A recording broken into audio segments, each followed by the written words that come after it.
This is Jeremy Wentworth-Stanley. I'm the fellow who has a hyphen in my name. The hyphen is silent, but I am anything but that. This compass point of Respectonomics. We call them compass points because Respectonomics now has as its living motto, its living idol, we talk about the living compass. And a living compass, in our particular case of Respectonomics, has 360 degrees on it, which is the number of subjects that we're going to be talking about over the next, however many years that might be. And our conversation today is between myself, Jeremy Wentworth-Stanley, and my co-host, Sarah Benton. Sarah is extremely useful to this discussion, particularly because, Sarah, you have all of your career, knowledge, background in real estate. So we're going to be talking about homelessness. That's the buzzword that you see today. You see it in political agendas. You see it in the hustings. You see it in the newspaper every flipping day. But I think one thing you and I have agreed is there are two subjects here. One is houselessness and the other one is homelessness. So we're going to start with the railway track of the houselessness first, which I'm going to put it into sort of Jeremy English, which is there's not enough housing to go around. That's my one-line comment on that. I wonder if why don't you bring us up to date on what you're seeing in this whole area of houselessness? Yes, yeah. And so a few interesting statistics that I found as well that we'll chat about, but interesting too from the vantage point of housing being an issue. It's also affordable housing being an issue as well, right? So just again, a few kind of figures to toss out there. Homelessness in Canada has been escalating, as we're all aware. So estimates suggest that between 265,000 and 300,000 Canadians experienced homelessness at some point. And on any given night, approximately 40,000 people are without stable housing in Canada. And that's increased up over the last 5 years. And in Ontario, where you and I are, there's more than 80,000 people that were reported homeless in 2024. And when we look a little bit further into another interesting factor, back in 2024, a survey highlighted that 43% of Canadians experienced heightened financial stress due to housing expenses, and 35% reported a diminished quality of life. So certainly from the housing front, I think we're all aware it's been in the news that there's a shortage of affordable housing. But even from a developer or a builder perspective, when they've held off on commencing projects, we're starting to see a little bit more of it come to the forefront now. But there are developers or builders that have typically had projects kind of on pause, or they've had land for a period of time and looking to move forward with those projects. And at the same time, we're noticing that even in some of the more popular areas, where typically, a new developer comes to market and they opening the model home and looking to sell those lots, usually there's a lineup and they are gone before you can even blink. We're noticing that a lot of those developments are very slow to have those homes purchased. And like I say, even in very popular areas where, again, you usually don't have a shot at getting them unless you're sleeping out for them for several nights. So that instantaneous, spontaneous demand that we always heard about, developers putting in 100 homes and they were sold before the shovel even got in the ground. Yes. That particular paradigm is no longer. Yeah.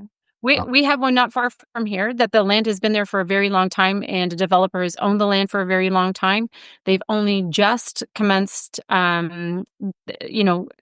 starting the project, but it's been ongoing now for probably about, I want to say, 8 months. And of the number of homes that are in there, I think they're slated to be about 45 have sold, which is, unheard of in the. I was going to say that. That contrasts. Yeah, I was just going to say that's not just in this particular area, right? And I think people are being cautious, and it's right. And I'd be interested in one particular point too. You mentioned, is the developer now, or is the developer acquiring land, or is she? Are they cooling their jets at the moment? What's happening on that front? I mean, it depends on the size of the developer and what projects they have in tow, but I think what we're finding mostly is the developers that are initiating their projects or starting their projects. It's land that they've been holding on to, and sort of waiting to see how things go. And with, mortgage interest rates coming down, however, who knows? We don't know. There's still instability where we might see those take a little bit of a swing back up. So across the board, there's instability, and I think there's instability in the developers making decisions on buying more land at this time. I'm sure it's happening, but I think it's not to the state that it was previously. Right. I think it's interesting too because my understanding it was not even an understanding. It's plainly obvious to the world that this housing issue is ubiquitous. It's everywhere. Mm. You Absolutely. go to the UK, go to France, go to the United Mhm. States, go anywhere you want, go to Australia, and the housing shortages are just everywhere. Yeah, yeah. And It's certainly I not unique to Canada. Yeah. It's not unique to Canada. I thought it might be interesting to look at the housing issue through a sort of economic filter, which Mhm. you've raised the whole point about uncertainty. And I know that in the financial markets, uncertainty is the enemy of the state. It's the one Right. where people just say, and I've heard it said, you've heard it said many a time, but life is uncertain. Yeah, but Mhm. it's that horrible sense that the rug could be pulled right from underneath you. It's the uncertainty I'm Abs talking about. So I think absolutely. that's a starting gate. The interesting dynamic is, and I don't think anybody can actually track this, but I think there's a very strong corollary between how governments manage their finances and real estate values. The Mm, classic example is that when a country is engaged in heavy deficit financing, meaning spending more money than is coming into the till, yep. and when you add into that the central banks, probably under the auspices of the government actually as well, are engaged in what's called, well, it's called quantitative easing, which is a heavy duty way of saying printing money. If you Mhm. print money and you're running deficits, every market participant is always going to be looking for something that is a sort of like that they can hold on to. It's like the stick in the middle of the circle. You say, okay, I'm going to hold on to that stick. And if that stick isn't there, markets will always find another stick. The old stick Mhm. used to be gold when you Right. had money in circulation and it was related to the supply of gold and so on. And there were problems with doing that. But the issue now is that we have created this incredible deficit approach all around the world. And on top of that, we've also been printing a lot of money. Mhm. What's happened is, this is economics, what's happens is the markets are now looking at real estate as the new gold standard. In other words, I mean, you can tell me that the utility of land in your neck of the woods may have changed a bit, meaning there's been increased urbanization, there's family formations, all of those things you associate with how real estate moves and so on. But the far bigger point is that the values of that land have risen far beyond the utility or the economic issues. Mm. If you look at my neck of the woods up in Georgian Bay, yes, we've got more people living here and and all that stuff. But it's hard to explain how $100,000 property has now become worth many millions. Right. Right. And I mean, again, you and your industry will talk about location and all that stuff. But I think one of the keys underneath all of this is being this tremendous drive in deficits and the tremendous drive to increase the money supply. And the Mhm. result of that is that real estate has become, as I say, the new gold standard. Mhm. So And unattainable for many young generations, right? very, very big point. And I think the curious part about it is, and it's a contradiction really, but you look at deficit financing when governments say we're going to spend more money than we took in, and you've heard it all. When you talk that language, it is a language that is meant to bring comfort and protection and Mhm. lifestyle and so on to people generally. It's the sort of Right. it's if you use that awful word welfare, it's almost like saying that the society now has a broader welfare base. And the point of the matter is, isn't it interesting that something as central as housing, to most of, I think all of us would agree that the Hmm. concept of shelter for a human being is essentially our moral obligation and duty. I don't think it's Yeah. a very complicated one. And yet, the very fact of the way we've been managing our finances, at least governmentally, that alone has actually mitigated against the availability of real estate. So the Hmm. very thing it was designed to protect is the very thing that it's Right. actually ended up destroying. Right. So And I well, and think you that, think about, sorry, I was just going to say, you think about what home represents to a home, uh, represents to people, right? It's not just an asset, but it's no. also um, protection, it's shelter, it's safe space, it's and so when that's not readily available to people, Well, I think real estate, and particularly the house or the home, I mean, we glibly used to say, what is it? A person's home is their castle. You know, I mean, yes, yeah. yeah, But actually, it's true. Your home hmm, is your castle. It's where you have your family. It's where you have your sort of friends and social life and so on. And it's probably, rightly or wrongly, a place in which you start identifying your own identity. You know, I think the figures, what are the figures you had about the number of people that without homes? Was it 40,000 you said or something? That, uh, what was that? yeah. So estimate suggested for 2024 that between 265,000 and 300,000 Canadians have experienced homelessness. Right? And then on any given night, approximately 40,000 people are without stable housing in Canada. And then in Ontario alone, there's more than 80,000 people that were reported homeless in 2024. Yeah. And I think as we discuss the subject of, and I keep saying houselessness at this particular phase of our discussion, but one of the things that I find in my own life, and I think is generally true, and you would know this better than I, we talk about the homeless, houseless issue, but we discuss it in what I call abstract terms because it's not actually in my front door. It's not something Mm. I see literally every morning and afternoon. And as you know, a lot of cities, municipalities take extraordinary steps to make sure that that kind of homelessness actually has no visibility. I Right, mean, you hear these awful stories of there's going to be a major event in a city, and they go around sweeping up people who are theoretically homeless or whatever the deal is. But what I'm getting at is it's a subject that we wring our hands on it, and yet it's not one that's very, very visible to each and every one of us. right, And I want to attest you on one other comment and that or thought, and that is when we talk about homelessness, my immediate brain goes to the concept of somebody with grocery bags living on top of a heating duct of the subway. That's right or wrong, but that's where I go to. I think right, also that this houselessness is very much in people's lives where people cannot afford, as you've talked about the affordability issue. right, And what are those individuals doing? Because if they're, I think the expression is couch surfing, if they right, are living with their parents, living with friends, and all that, they may not be designated as homeless, but my right. goodness, they are without that stability of their own home, their own shelter, and their own accountabilities and so on. Yeah. And that identity that comes with saying, this Yeah, is my home.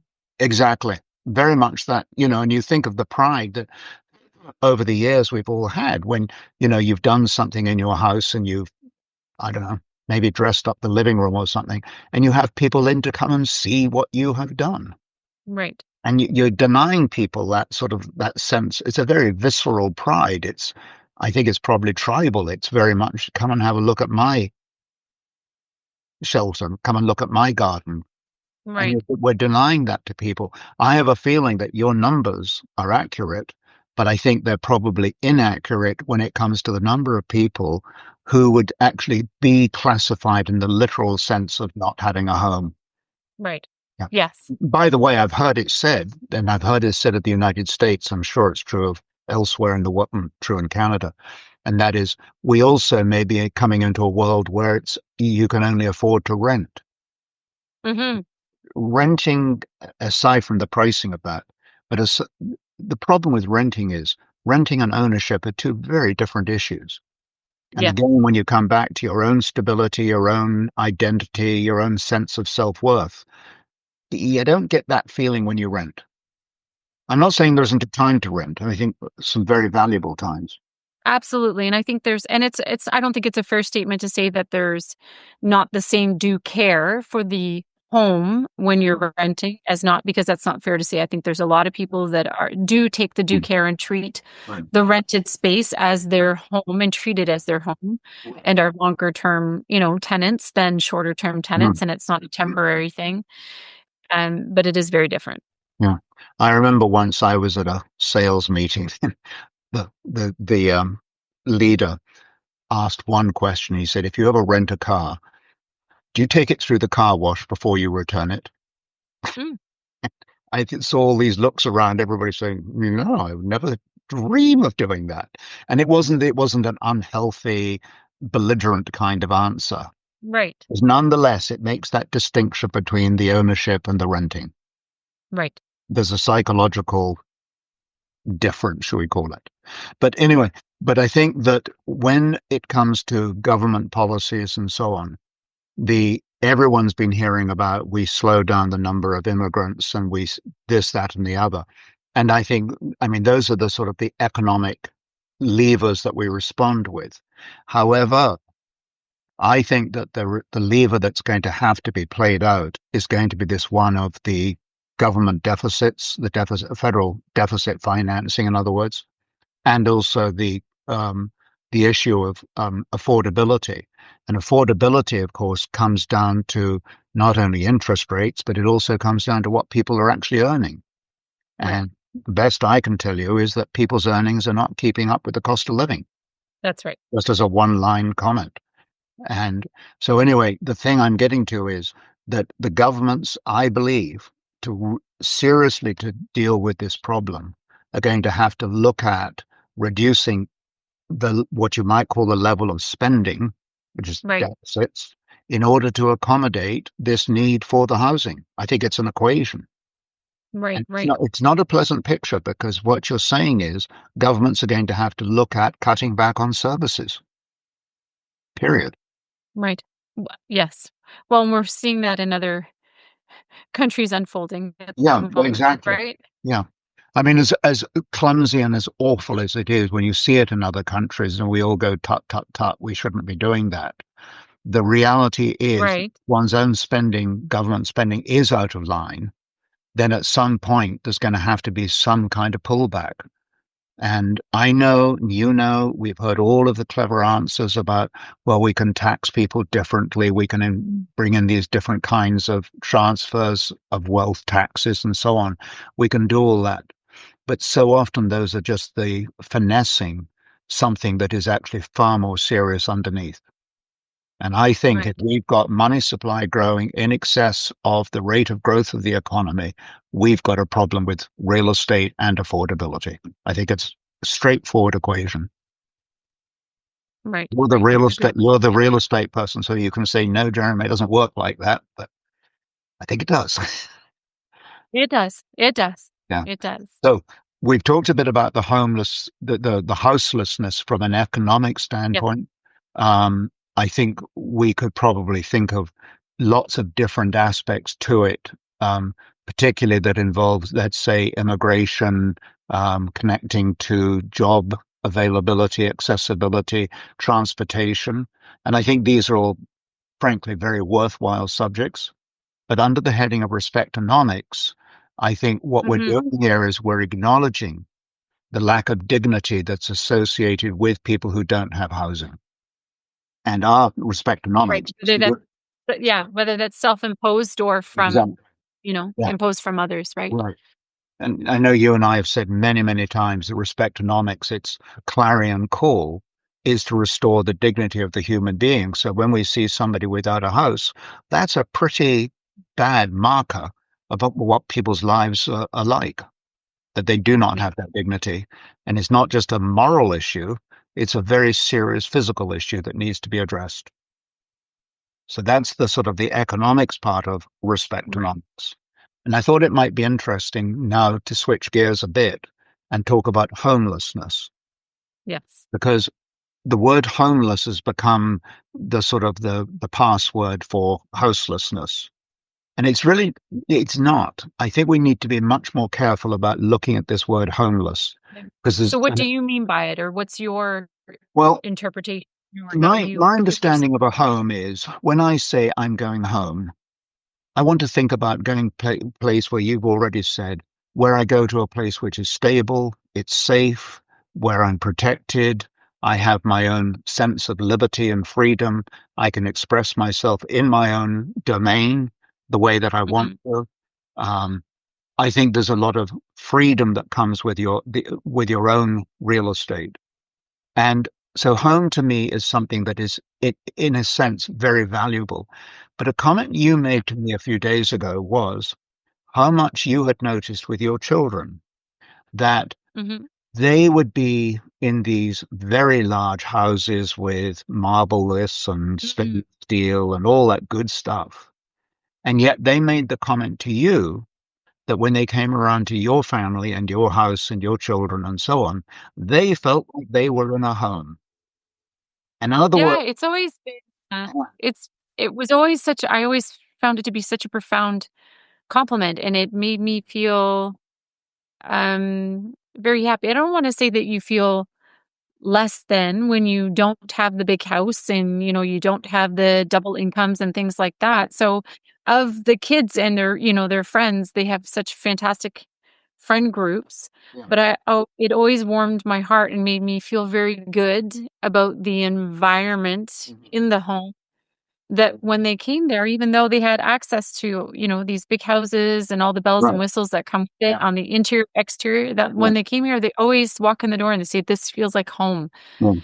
which, I was always very grateful for those comments. Right. But, and I think they, in a way, they express the centrality of respectonomics, and that is that you want your home to be a place where you do feel, in the most old fashioned sense, at home. Yeah. I think it's important. But where I think we also need to explore, and respectonomics is right in on this one, and that is to say somebody is homeless is one thing. And we've talked about what does that really mean. But I think there's another sense of homelessness that applies Yeah. to a lot of us. And that homelessness is either intellectual, it's Mhm. academic, it can Yeah. be psychological, it can be mental, it can be spiritual. But if you don't feel at home with yourself, you are, in a sense, or not you personally, but Right. generically, one is a homeless person. And I think this issue of wanting to belong is fundamental. It's a tribal underpinning to society. We all want to belong. And there's been a lot of lack of belonging in the last 25 years. You don't see people belonging in their communities any longer. You walk down the street, and in the old days, you would know 25 people, and it took you 25 Right. minutes to go from one door to another because you're always talking to somebody. Well, now you go blindly past somebody and they don't know you, you don't know them. So Some people don't even know their neighbors' names or even exactly, say exactly. hello, And right? I think Yeah. one of the things, if anybody says to me, what is the next step out of this?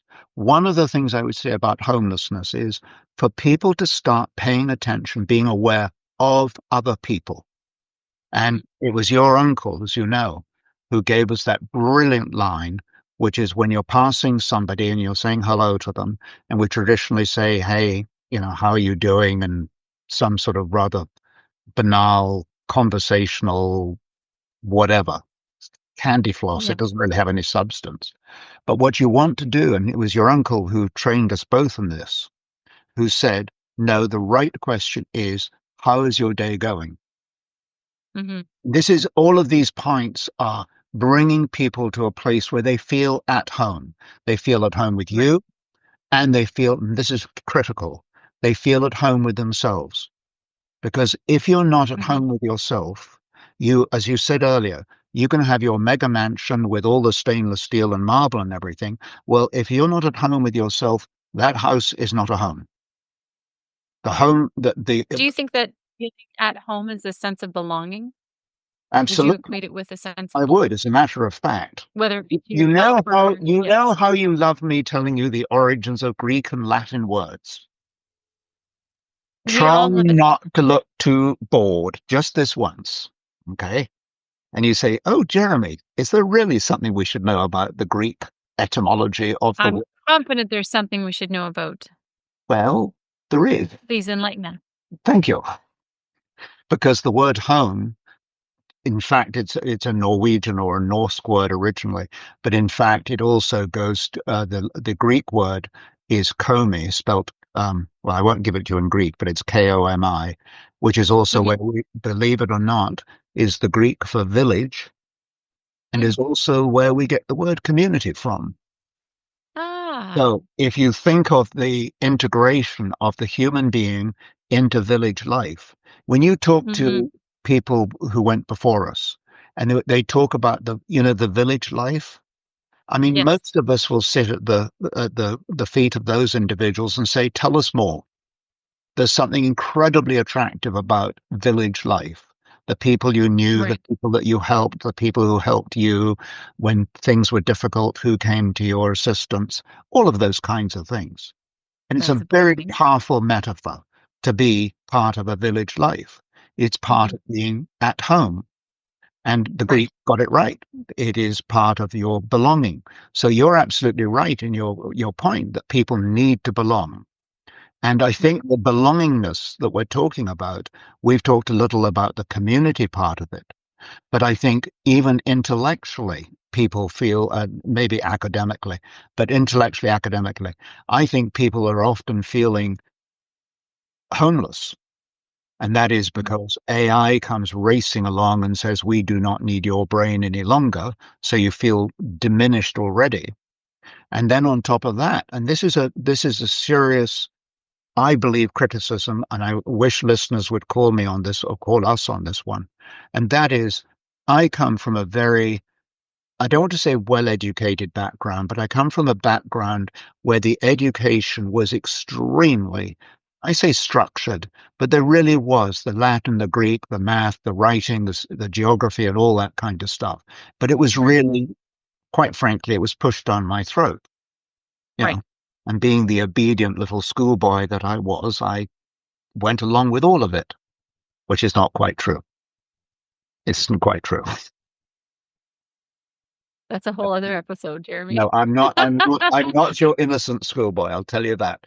But what I do recognize is those foundations that I have in writing, reading, the arithmetic, whatever you want to call it, Latin and Greek. I know that sounds Victorian, possibly even colonial. I mean, it's got all kinds of innuendos to it.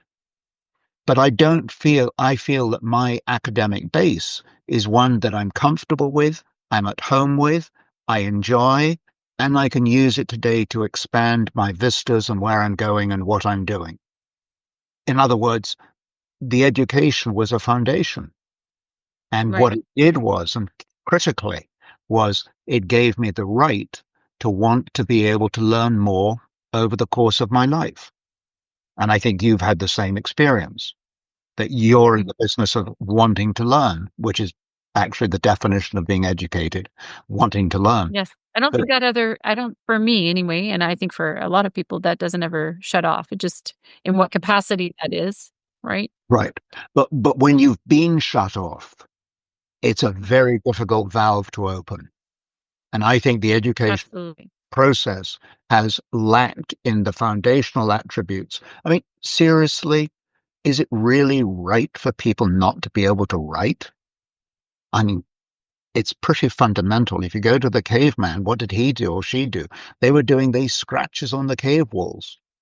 And now we go back to those cave walls and we look at them as with absolute amazement, and they're beautiful. Mhm. So to deny the right to write is almost like taking away some of your natural humanity.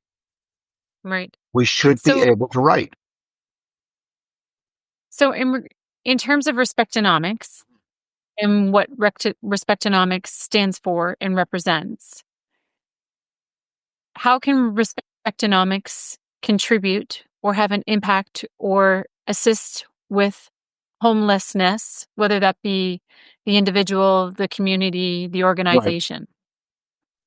Well, your life is very much to do with the nuts and bolts of getting real estate into people's hands. And it's transactional, which is wonderful. The world of respectonomics fundamentally believes in recognizing the dignity of the other human being. And that dignity isn't just expressed in making sure that people have good medical care and can travel safely and so on. That dignity is also expressed in recognizing the tremendous potential of the human being. And when we do that, when we recognize, we've talked about this many times, we recognize the brilliance of that individual human being when we're aware of them, when we talk with them, when we communicate, we interact, all those big words. But when we are there face to face with another human being with that one question, what do you think? How do you think? What brought you to this point? But start showing an interrogative interest in the other human being. That is when we take people out of that place of vacancy, that place of feeling adrift, where we feel that people just don't know which way they're looking, and give them purpose. Hmm. You start giving people purpose. You give people identity. You start showing people what their potential is. You're going to end up with all the solutions we need to the houselessness issue, because that's when we get innovation. That's when we get productivity. That's when we get tolerance. That's when we get the compassion. That's when we get the ability to share. And do you think respectonomics can have an impact and influence on that? I do, because I think respectonomics, its golden rule is, its lifeline is to recognize that a human being is made up of three parts. They Hmm. are the body, which is what you and I look at each other on these screens, the mind, which allows us to process this information and talk it back and forth and Hmm. play around with it. And then there's the soul. And when you pay attention to somebody else's soul, it's like putting somebody on steroids practically. It's bringing out the very, very best of that human being, because the soul is unique to the human being. Mm. When respectonomics says we've got these three parts, we take them from being three parts, the correct pronunciation is a tripartite. So we move away from being tripartite to being, as individuals, triumvirates.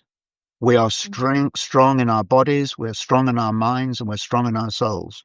And when respectonomics gives people the tools to recognize those three, gives them the understanding that those are the three parts to each of us that can be embroidered, they can be built on, they can be admired, they can be shared. When you do this with another human being, I think the end result of it is literally explosive. And I mean Are that in you the building? sense, You're building villages. yeah. If you build a village, you build a community, you build ownership, you build community, you build stability. They're wonderful attributes.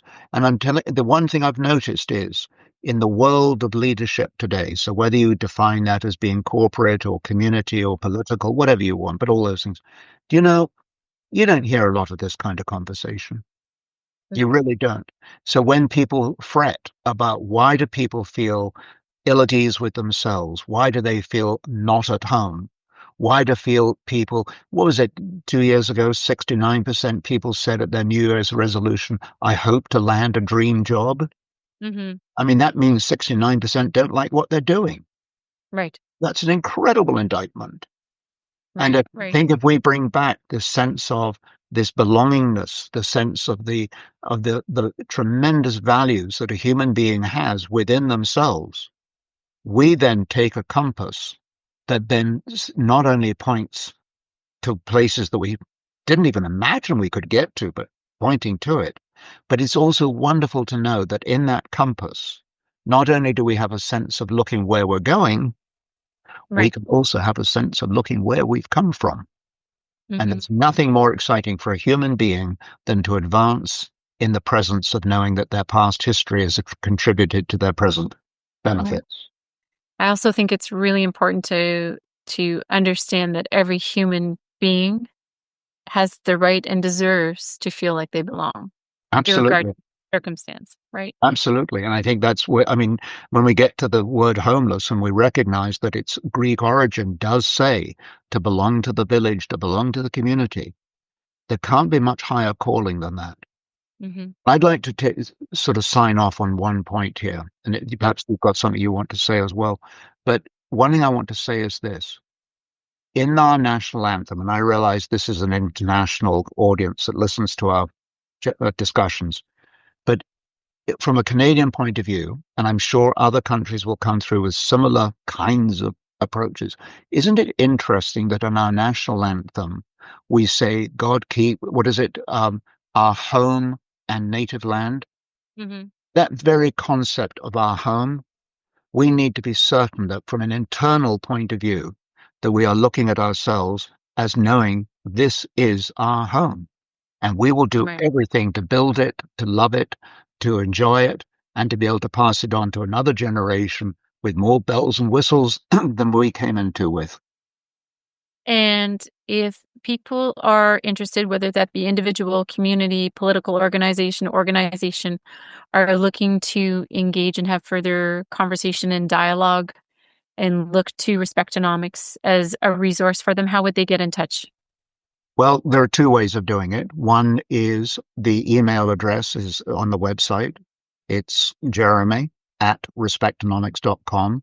And as our listeners will know, whatever goes to Respectonomics, it goes to our entire organization. So it's just got my name there as the Right.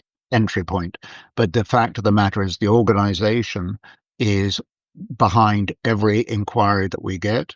And I think probably the most important thing we can do is not only recommend these podcasts to people to listen, to enjoy, and to critique, but also to recognize that we can be there as public speakers and bring people together in the context of workshops, sharing ideas. Do you know one thing? When you do a workshop, Hmm. wonderful just to see the backing and the forthing, the ideas that flow Right. backwards and Collaboration. forwards.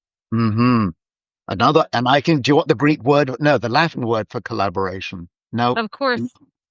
collaborate, to work together. And that's what we should be doing is working together.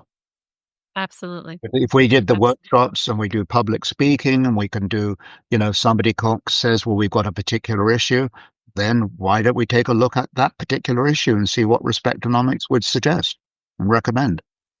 Excellent. Yeah. Perfect. Wonderful conversation today, Jeremy. Well, I've enjoyed it very much, Sarah, and thank you so much for all of your inputs. And We we rest okay together. We rest. Come on, do it properly. No, come on. We rest rest our our case. case. We rest our case. Thank you. Thanks, Sarah.